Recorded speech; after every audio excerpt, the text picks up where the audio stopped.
Hey, it's Styles by Hips here again with a little Boho Goddess Micro Twist education. So as you see here on my client, I'm going in sections, just oiling her scalp. I don't like for the oil to weigh her hair down, like to weigh the curls down. So I do it in sections and just to make sure I add a little growth oil serum to her scalp in sections to hydrate her scalp.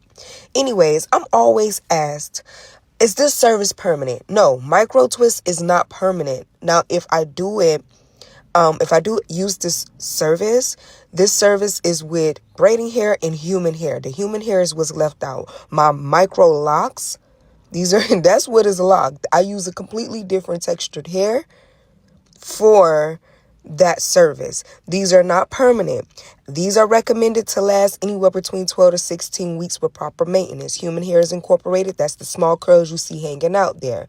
This service is not permanent, but it can last.